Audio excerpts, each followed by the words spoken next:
Salah satu pahlawan revolusi Indonesia, Kapten Pierre Tendean mempunyai kisah percintaan yang tak banyak diketahui. Semasa hidup, Pierre pernah merajut hubungan dengan Rukmini Caimin. Cerita cinta Pierre Tendean dimulai saat ia ditugaskan sebagai Komandan Peleton Batalion Tempur 2, Kodam 2 Bukit Barisan di Medan. Kala itu Pierre berpangkat Letnan 2. Saat bertugas di Medan itulah awal mula Pierre bertemu dengan pujaan hatinya.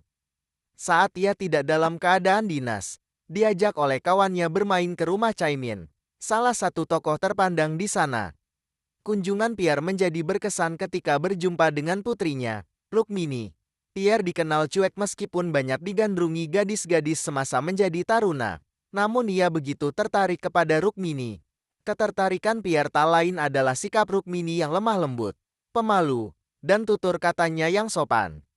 Sebaliknya, Rukmini jatuh hati kepada Pierre bukan semata karena ketampanannya, tapi sikap humoris dan kecerdasannya. Dari hari ke hari pergaulan mereka semakin dekat hingga berlanjut ke jenjang yang lebih serius. Saat libur berdinas, Pierre selalu menemui Rukmini, yang telah resmi menjadi kekasihnya. Kisah cinta Pierre dan Rukmini sempat terhalang restu orang tua masing-masing karena perbedaan agama. Bahkan kebersamaan sepasang kekasih itu juga harus terpisah lantaran Pierre mendapat panggilan sekolah intelijen untuk ditugaskan ke operasi Dwikora. Khawatir terhadap Pierre, sang ibu Kornet ME mengajukan penarikan tugas bagi anaknya. Pengajuan tersebut dikabulkan dan Pierre menjadi ajudan Jenderal Nasution. Rukmini senang menerima kabar kekasihnya tak lagi bertugas dalam operasi Dwikora, sebab selama dalam operasi tersebut, mereka menjalani hubungan jarak jauh, dengan berkomunikasi lewat surat menyurat. Pada tahun 1965 itu, Pierre dan Rukmini mantap melanjutkan hubungan mereka ke jenjang pernikahan. Pierre menulis surat ke keluarganya, minta doa restu untuk menikahi Rukmini.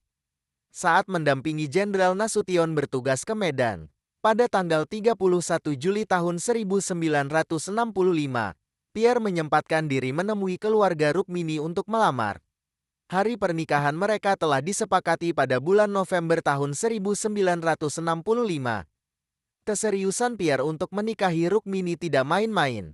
Untuk menambah biaya pernikahan, ia rela setiap malam mengambil kerja sampingan sebagai sopir traktor meratakan tanah pembangunan proyek Monumen Nasional Monas. Lebih dari itu, ia juga aktif mencari informasi rumah kontrakan di sekitar kawasan Menteng, Jakarta, untuk nantinya ia tempati bersama Rukmini, jika sudah menikah kelak. Ketika terjadi pengepungan rumah Jenderal Nasution pada malam tanggal 30 September tahun 1965,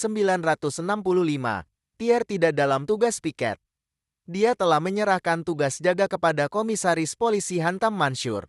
Mendengar kebisingan suara tembakan, atas inisiatifnya ia lalu mengambil jaket dan senjatanya menghadapi pasukan itu.